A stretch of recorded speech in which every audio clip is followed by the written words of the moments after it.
Bueno, lo primero me presento, soy Javier Asensio, soy fisioterapeuta, especializado en dolor, en el manejo del dolor crónico en pacientes con problemas en la región craneocervicomandibular y dedico a ello mi práctica asistencial con mi compañero Álvaro Parra en la clínica de fisioterapia en dolor orofacial y ATM. Bueno, pues hoy vamos a ver cómo manejamos este tipo de paciente complejo con dolor persistente que parece que no mejora con nada, con ninguna de las cosas que se le hacen, con los tratamientos convencionales eh, o incluso, bueno, pues con tratamientos intervencionistas, ¿no? En unidades del dolor y demás, no consiguen aliviar los síntomas ni la angustia muchas veces del paciente. Quería empezar a mostraros esta imagen de pues un poco de los determinantes de la salud.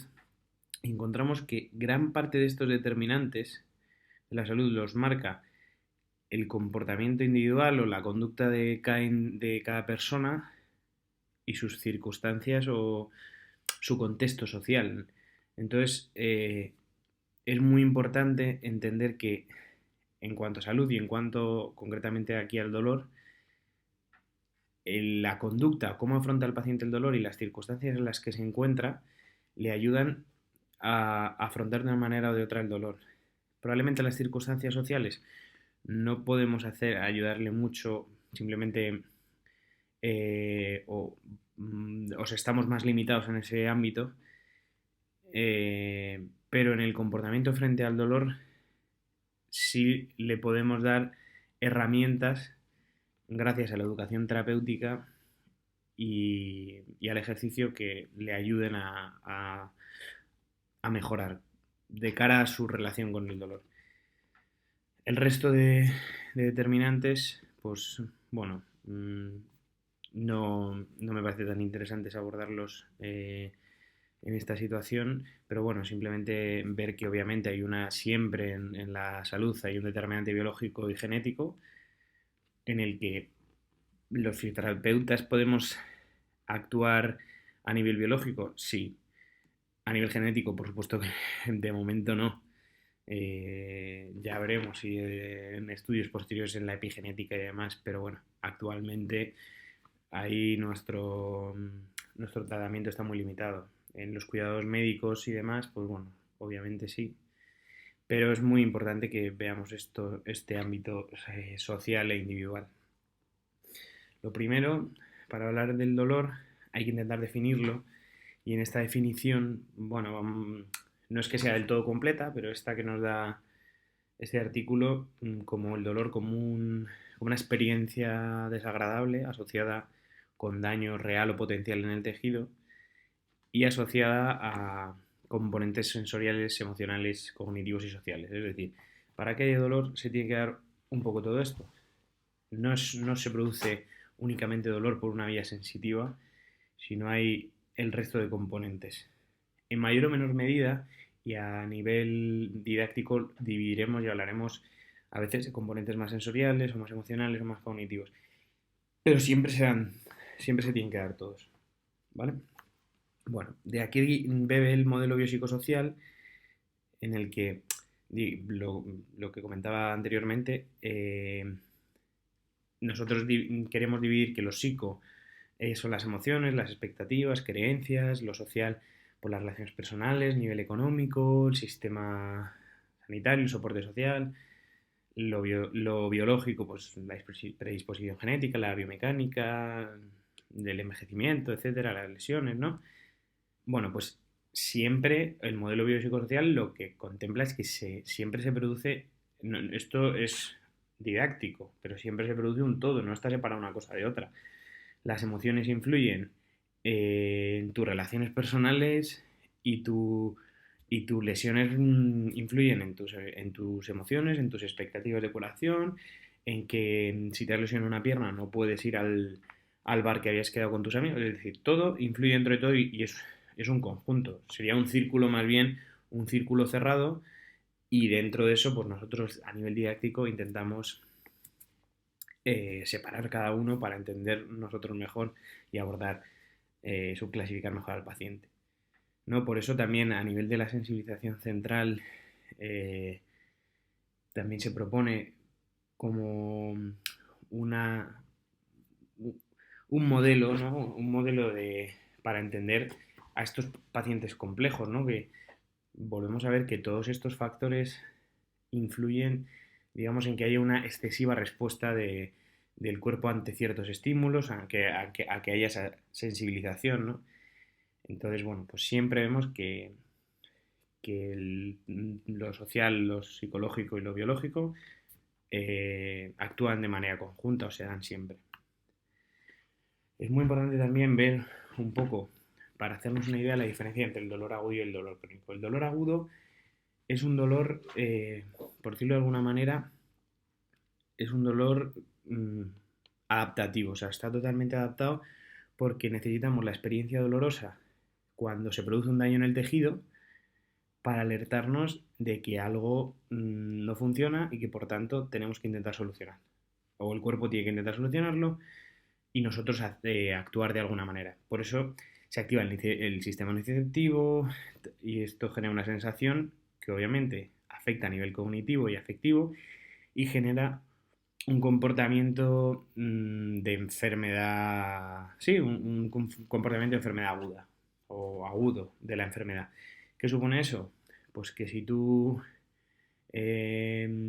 el paciente tiene un desplazamiento, tiene un bloqueo agudo de mandíbula, obviamente ha habido un daño en el tejido, cuando abre la boca y no puede abrirla del todo, al final del rango de su rango de apertura le duele, entonces pues el paciente, como no puede abrir del todo la boca y le duele cada vez que la abre, intenta abrirla lo menos posible hasta que poco a poco, bueno, pues la va abriendo y va pudiendo más. Bueno, un ejemplo, o cuando alguien se hace un esguince, pues necesita tener un periodo de adaptación de poco a poco. Bueno, es dentro de lo que cabe, es normal tener una actitud o un comportamiento de protección sobre la estructura, porque se ha producido un daño y estamos en un momento agudo. ¿Qué es lo que pasa en el dolor crónico? Que para empezar a lo mejor no hay ni siquiera un daño. Y entonces ya tenemos una amalgama de situaciones en las que se produce un círculo vicioso y un comportamiento al final crónico, se cronifica el dolor, es decir, hay ciertos factores que lo cronifican, que ayudan a que esto se produzca, que además vuelven a bajar, digamos, la capacidad del sujeto ante ciertas situaciones y como baja su capacidad tiene menos ganas de hacer cosas para aumentar su capacidad y entonces entra en un círculo un poco vicioso que afecta a nivel cognitivo, emocional y sensorial, generando pues un círculo vicioso de dolor.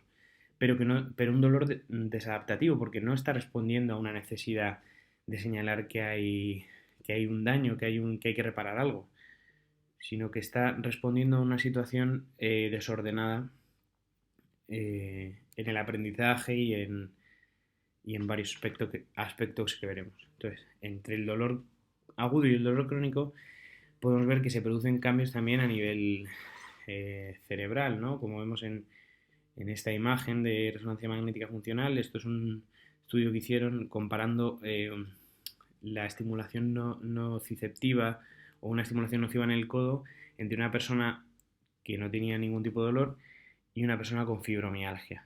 Si vemos, se activan muchas más áreas cerebrales. Hablaremos de esto, pero os adelanto que estas áreas cerebrales probablemente sean de dominancia atencional y que en estímulos fuertes se activan estas áreas, no solo en estímulos dolorosos, sino a lo mejor en un fogonazo de luz o en un ruido fuerte, porque son áreas de dominancia atencional. ¿Qué quiere decir esto? Que probablemente el dolor crónico eh, también tiene un papel, en el dolor crónico tiene un papel fundamental la atención. Y la, y- o se facilitan procesos en los que la atención se centra más en el dolor porque el cuerpo lo ve como algo peligroso. De esta manera, al ir ocupando cada vez más partes del cerebro o activando más áreas cerebrales en el dolor en los pacientes con dolor crónico, el dolor actúa como una especie de sordina con respecto a las funciones eh, como la atención, la memoria, la velocidad de procesamiento y funciones ejecutivas. Es decir, se sabe que la gente que tiene con dolor crónico tiene menos capacidad de aprender cosas nuevas, de memorizar, no solo por efecto muchas veces de la medicación, sino por el propio efecto de sordina que está haciendo el dolor. O sea, al final el cerebro es una máquina limitada entre comillas y si sus áreas están ocupadas en dar la señal de alarma al dolor, pues el resto de funciones pierden capacidad. Es importante también la clasificación del dolor. Ahí se han utilizado pues estas dos clasificaciones pueden ser válidas. Se ha utilizado mucho la de dolor nociceptivo, neuropático y sensibilización central o nociplástico. Es decir, con la capacidad de cambio, ¿no? O cómo se va cambiando en cuanto a... Siempre hablamos de dolor musculoesquelético. O incluso esta otra, que también es bastante interesante y acaba haciendo una clasificación un poquito más exhaustiva. También podemos ver como Louis Gifford, por ejemplo, nos habla del organismo, el modelo del organismo maduro, en el que todo input o toda sensación que llega al cerebro produce un escrutinio, o sea, una racionalización del mismo. O sea, el cerebro siempre actúa sobre o sea, se produce un proceso cognitivo que actúa sobre esa sensación y produce un output, o sea, produce una salida de información también. Y esa propia salida eh, afirma o puede llegar a provocar un propio input nociceptivo. Bueno, por decirlo de alguna, o sea, por generalizar de alguna manera. Esto es muy generalizado. Pero bueno, es decir, los propios pensamientos del paciente se pueden traducir en muchas ocasiones en facilitadores del dolor. Y entonces, digamos que para facilitarnos, vamos a utilizar para subclasificar al paciente este modelo que encontramos en este artículo sobre el manejo del dolor en pacientes con un trastorno temporomandibular. Os aconsejo que os lo leáis porque es bastante interesante. Y además vemos en la evidencia que los pacientes con dolor crónico, o sea, o que tienen dolor crónico, presentan peores conocimientos sobre la neurofisiología del dolor, con lo cual nos llama la atención que es muy probablemente que cuando mejora su conocimiento sobre el dolor, mejora la capacidad que tienen de afrontarlo. Es decir, muchas veces, como a nivel cognitivo yo tengo dolor, pero no entiendo por qué, porque me han dicho que no tengo nada, o porque ya se debería haber curado, o porque otras personas que tienen lo mismo que yo no tienen dolor, eh, pues se generan conceptos desadaptativos del dolor.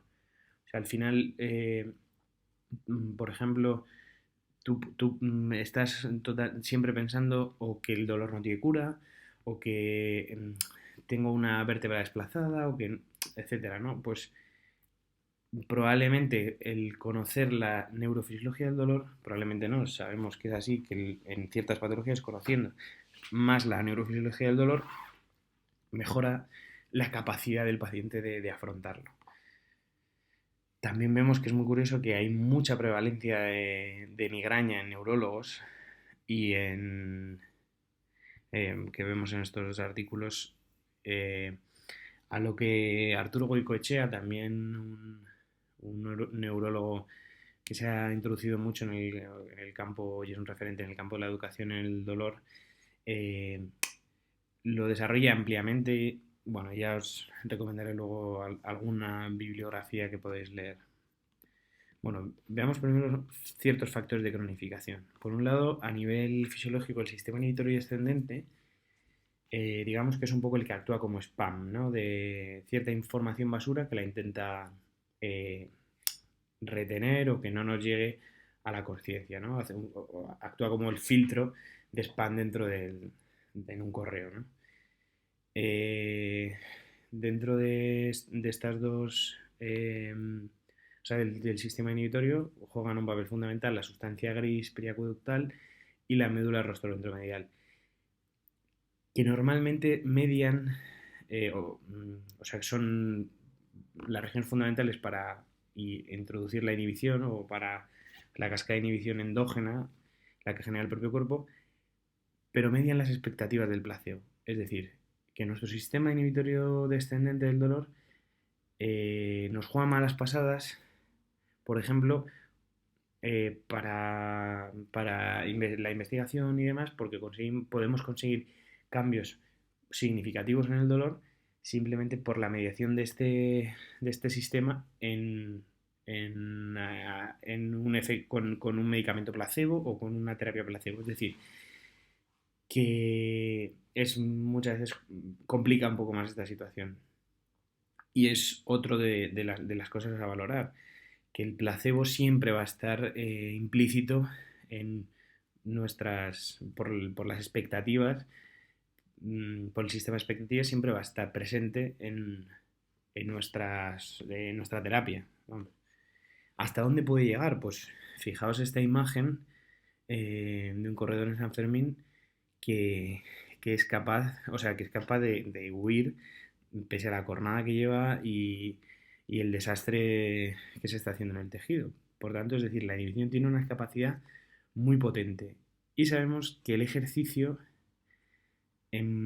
ayuda a que se active este sistema de inhibición y por tanto es muy importante siempre a este paciente con dolor crónico tratar de llevárnoslo hacia un terreno más activo, hacia la actividad, hacia el ejercicio, para mantener a raya este sistema, o sea, para ayudar a que funcione. ¿Por qué?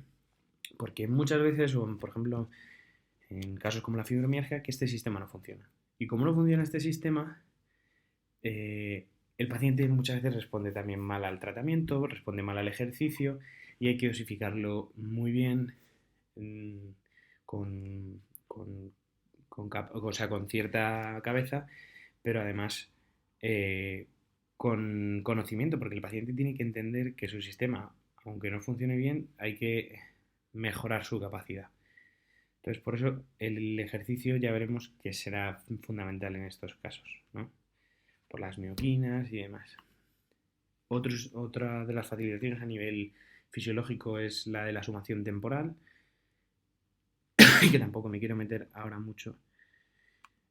Y como veía o como se habla de las mioquinas, parece que son unos reguladores o sea, que es ejerce de efecto antiinflamatorio. Y por tanto es muy importante meterles en la cabeza a los pacientes con dolor crónico que lo más importante es que se mantengan activos, que tengan más zapatillas y menos pastillas. También es un factor de cronificación el insomnio, la falta de, de sueño, porque eh, afecta significativamente a la cronificación del dolor, al mal descanso, mal reparación del tejido eh, y probablemente en las investigaciones del futuro cada vez vaya cobrando más importancia en los pacientes con dolor crónico. Otro de los factores a tener en cuenta es el sistema de recompensa y motivación en el dolor. Por un lado, seguro que conocéis el perro de Pavlov y demás, como cuando dos cosas suceden a la vez, pues conseguimos el mismo efecto con la ausencia de la que lo producía, ¿no? Como vemos aquí con la comida y la campana, ¿no? Bueno, pues simplemente muchas veces en el dolor tenemos pacientes que reciben su recompensa por el hecho de tener dolor. ¿Y esto qué significa?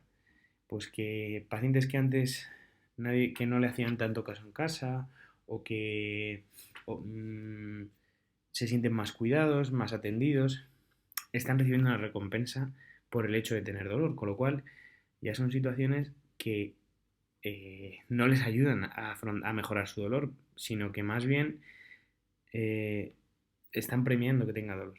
Por otro lado, el hecho de, hablamos también aquí en el sistema de recompensa del placebo y demás, pero es muy necesario trabajar el cerebro del paciente, como se ve en esta imagen, a través del conocimiento, de un conocimiento verdadero para que pues, pueda afrontar mejor el dolor. También de aquí pasamos al modelo de mioevitación, como comentaba al principio, pues el paciente que no puede abrir la boca porque le duele y intenta abrirla y le duele, intenta abrirla y le duele, intenta abrirla, pues va a intentar dejar de abrirla, dejar de comer cosas que, cosas que le, que le produzcan daño, de repente empezar a vigilar más cualquier movimiento que haga de la boca, ay, fíjate cómo me duele, es que si hago así, hago así, ¿no? Vemos que la hipervigilancia, que se da una hipervigilancia, un desuso, en una depresión y esto hace que volvamos a entrar en la experiencia dolorosa, en la catastrofización, etcétera. Sin embargo, nosotros lo que tenemos que llevar al paciente es a la confrontación, o sea, confrontar, porque somos capaces, con la motivación, digamos, que hablábamos antes, somos capaces de que algo que es totalmente peligroso, que conocemos que es peligroso, o que nos va a generar daño, como pasar por unas brasas, hay gente que es capaz de hacerlo. ¿Por qué? Por el sistema de inhibición, por la motivación. Entonces ya vemos como los factores psicológicos y emocionales van jugando tienen un fuerte peso. Vale. También hay estudios, bueno, que ven como conforme pasa el tiempo, pues va aumentando la importancia que tienen pues, la parte emocional y sí, todo el sistema límbico a nivel cerebral con respecto al dolor. Al principio juega más un papel más importante a nivel sensorial y conforme va pasando el tiempo, pues parece que gana importancia a nivel emocional. Por tanto, vemos que, como hemos dicho, que el dolor es una experiencia multidimensional, una parte sensorial discriminativa, motivacional afectiva y cognitiva evaluativa. Y aparte, ¿qué hacemos con la parte social del dolor? Porque como hemos dicho al principio, tenemos un papel poco relevante en esto, ¿no? Eh, Efectivamente, no tenemos mucha capacidad de cambio, pero sí es importante a la hora de nosotros saberlo, ¿no? Porque, como comentaba, que una persona esté sin trabajo, que tenga malas condiciones económicas, un nivel académico más bajo, se relacionan directamente con un peor afrontamiento, con más dolor crónico, etcétera, etcétera. Por tanto, ¿qué podemos hacer nosotros? Pues normalmente en nuestro campo está limitado, pero podemos hacer ciertas cosas como por ejemplo clases de ejercicio de gente con dolor o sesiones de ejercicio grupales para actuar en esa parte social a través del ejercicio. Bueno, es una de las cosas que se nos pueden ocurrir, ¿no? Para actuar con estos pacientes. O incluso en sesiones de educación a nivel grupal y demás. Pero es muy interesante con respecto a la parte social, experimentos como los que hace Milgram, ¿no? Desarrolla después de la Segunda Guerra Mundial, un poco intentando dar respuesta a por qué había sucedido el genocidio en una sociedad tan avanzada como la alemana. Y habla muy bien de cómo obedece cuando a alguien le dan la autoridad o cuando a alguien se le da responsabilidad, obedece a lo que efectivamente se le pide que haga, ¿no? Entonces, cuando la sociedad está llevando a que si tú tienes cierta patología o te encasillan en migraña, fibromialgia y demás, pues tienes que tener dolor.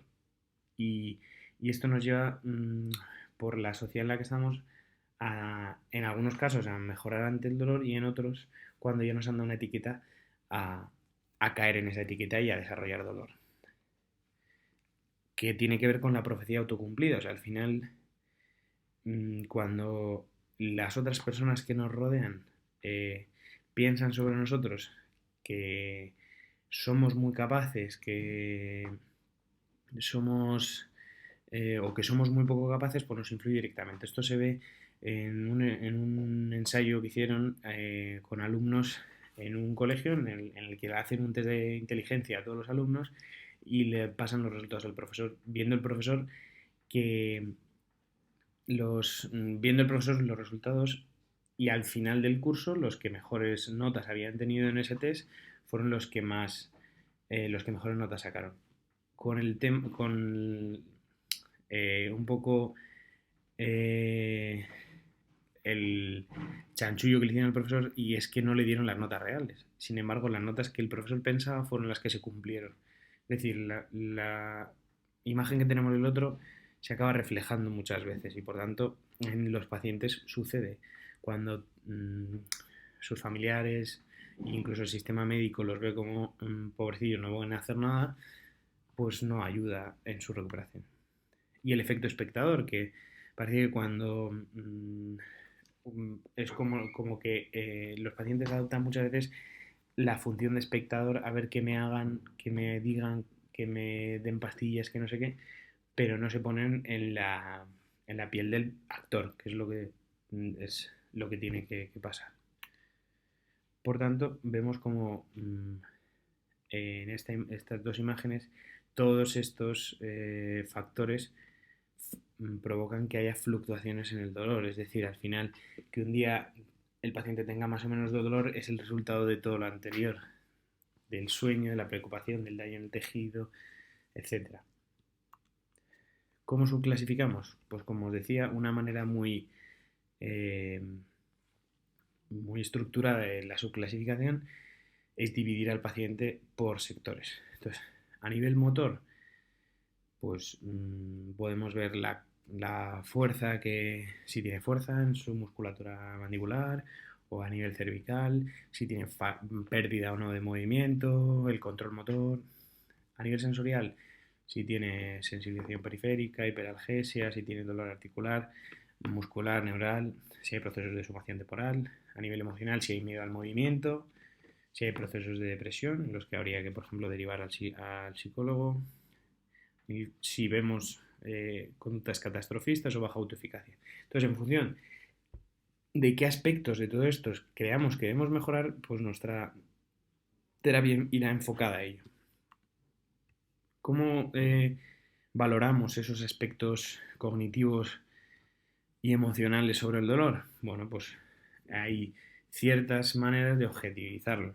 Tenemos estas escalas, la escala graduada del dolor crónico, para ver la magnitud del mismo, cómo afecta, la escala de la TSK, la Tampa Scale of Kinesophobia, de miedo al movimiento, la de catastrofismo, o sea, escalas de autoeficacia, índice de discapacidad cervical, de discapacidad craneofacial, la S-LANS para valorar un origen neuropático y el HIT6 para valorar migraña, ¿vale? Y cefalea.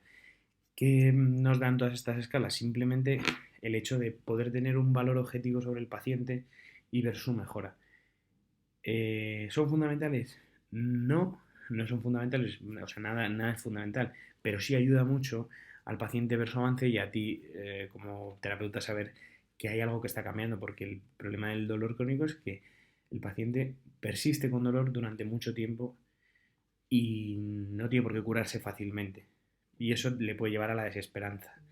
Con lo cual es muy interesante medir todos estos aspectos para que el paciente no se desespere, para que entienda que hay un avance o simplemente para que vea, para que se sienta, también para generar una alianza terapéutica con él. Y luego también pues tenemos las escalas visuales analógicas, que me gusta mucho lo que dice Adam Meckins sobre lo que realmente miden, ¿no? Porque siempre hemos hablado de que miden intensidad del dolor, aunque es muy probable que midan el afrontamiento del paciente ante el dolor. Bueno, es una idea interesante que me parece bien compartir. ¿Cómo podemos valorar la sensibilidad? Bueno,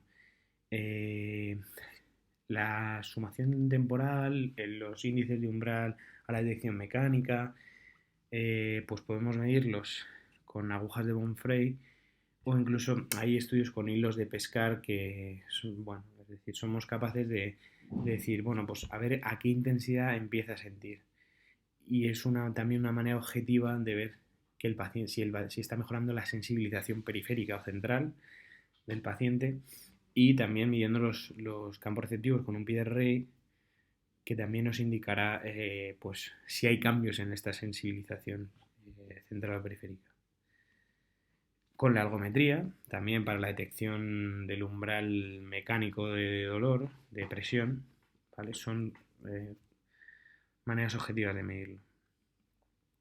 Mediante el dibujo de las zonas del dolor, sabemos que uno de lo que más se relaciona con la sensibilización central es la expansión del dolor a regiones, o sea, cómo crece el dolor. O sea, empezó con un dolor en la mandíbula, pero se le va todo el cuello, la cabeza, en fin, y cómo también eso puede ir mejorando, pues son herramientas para objetivar y que el paciente también vea su avance.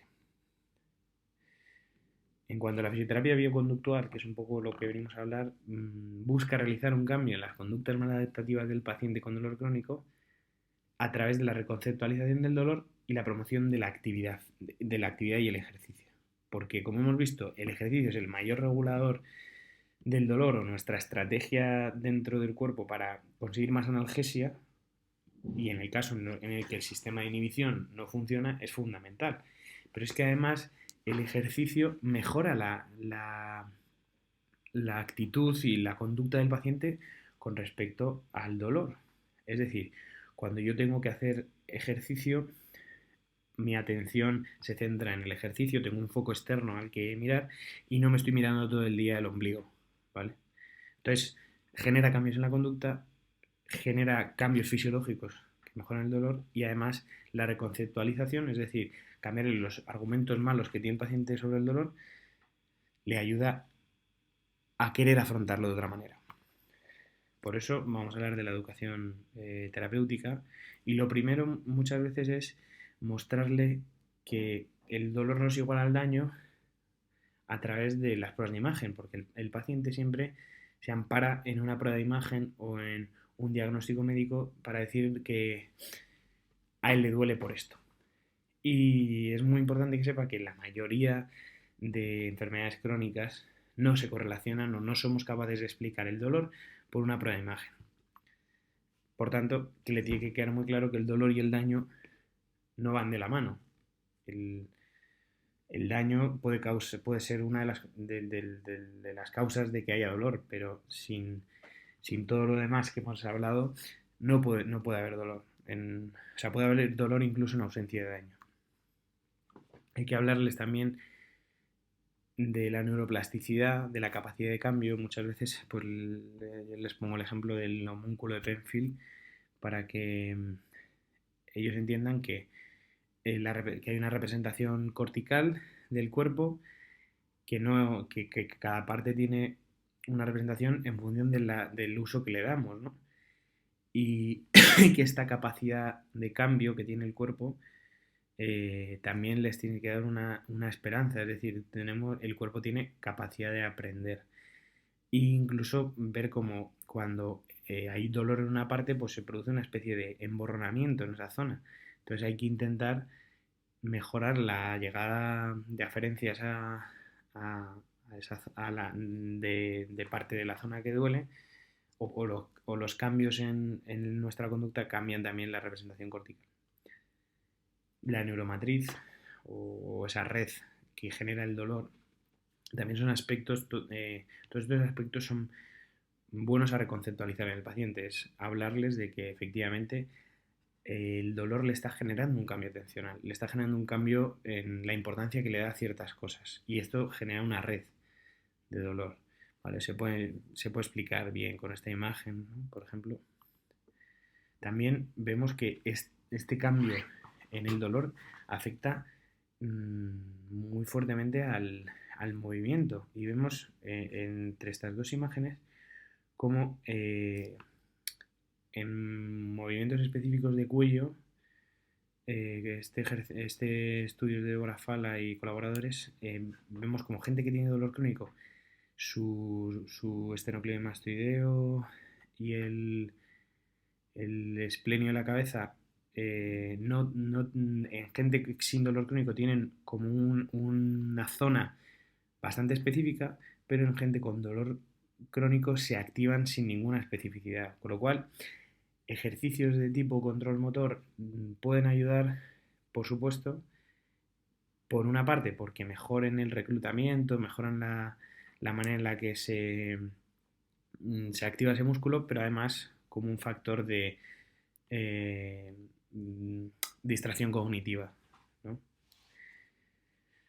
Es importante transmitirles pues, la sensibilización central, cómo se produce, qué es, y un buen ejemplo es a través de la alarma de una casa.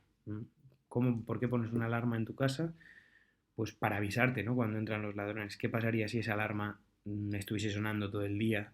Porque no se activa solo cuando pasan ladrones y cuando pasa un gato o cuando entra un vecino. Pues eso es un poco el ejemplo bueno para que entiendan la sensibilización central. O sea, es decir, su sistema nervioso central está respondiendo ante estímulos que no debería responder y por tanto está todo el día sonando una alarma, ¿vale? Tenemos que reconfigurar esa alarma. También es muy interesante hablarles de que el tejido tiene un tiempo de recuperación y para ello me gusta mucho hablar siempre de las montañas gemelas, ¿no? Y cómo, pues, previo a la lesión, nuestra capacidad está más alta, como cuando hay una lesión en el tejido o el tejido enferma, de alguna manera nuestra capacidad disminuye y poco a poco nuestra intención es que esa capacidad vaya mejorando.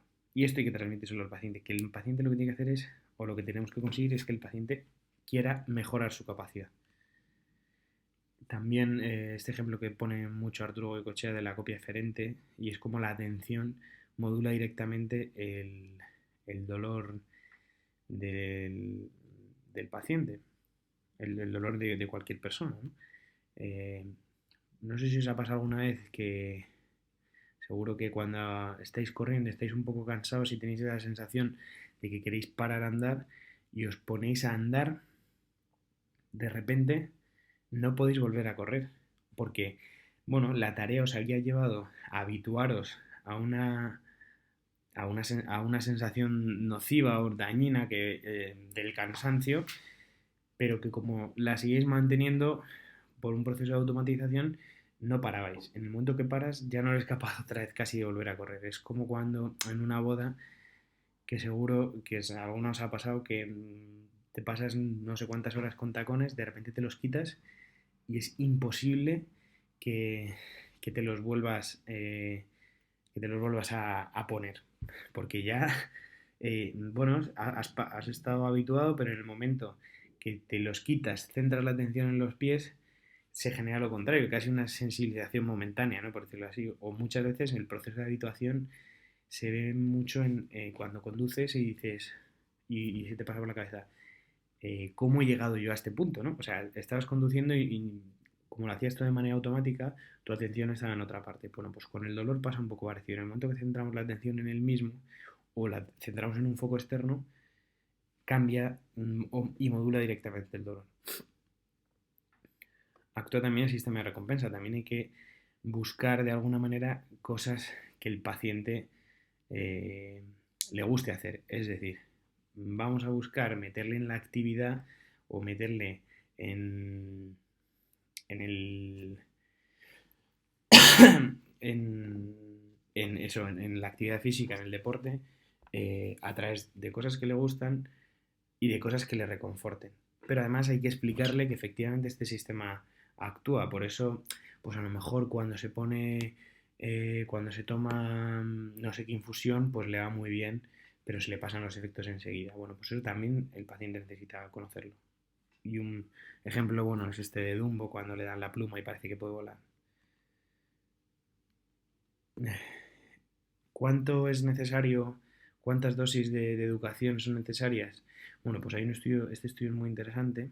eh, Habla de que sesiones un poco más largas, en torno a 5 o 6 sesiones, son buenas para, o sea, se consiguen efectos significativos y cambios significativos en el paciente. ¿Y cuál es la mejor metáfora? Pues bueno, la que el paciente entiende. Es decir, mmm, hay que adaptar un poco a todas estas explicaciones lo que el paciente es capaz de entender. Estos ejemplos que he puesto, bueno, pues son algunos, pero vale cualquiera que se os pueda ocurrir. Y la educación terapéutica, o sea, estar con el paciente, preguntarle y demás, o sea, explicarle, ¿funciona por sí solo? Pues hay evidencia en contra, por ejemplo, en fibromialgias. Parece que la educación por sí sola no ha demostrado ser efectiva en el dolor, ni en la funcionalidad, ni en la calidad de vida por sí sola en pacientes con fibromialgia. ¿Por qué? Porque hay un fallo en el sistema de inhibición del dolor y necesitan hacer ejercicio para regularlo. Entonces, por sí solo la educación mmm, parece que en migraña, por ejemplo, sí funciona. O que en pacientes con migraña tienen una mejora muy buena solo con educación. Pero quizá lo más importante sea entrar en una fisioterapia multimodal en la que casan pues, el ejercicio terapéutico, la terapia manual y la educación terapéutica para abordar de una manera más integral al paciente. Como bibliografía de ayuda para hacer las sesiones de educación, el libro de Explain the Pain o el dossier que han hecho los compañeros de Castilla y León sobre educación en neurociencia del dolor, que también se les da al paciente para que lo lea, y en caso de la migraña, ambos libros de Arturo Goicoechea, pues vienen bien para leerlo el profesional, pero incluso también son para el paciente. Bueno, eh, muchas gracias por vuestra atención, espero que os guste, os sirva para el abordaje futuro a vuestros pacientes. Aunque he intentado resumir muy brevemente, es un campo muy amplio y requiere pues más o sea, profundizar un poco más. Pero bueno, por lo menos espero que se haya mmm, picado la curiosidad e introduciros más en este campo. Un saludo muy fuerte y ánimo con el confinamiento.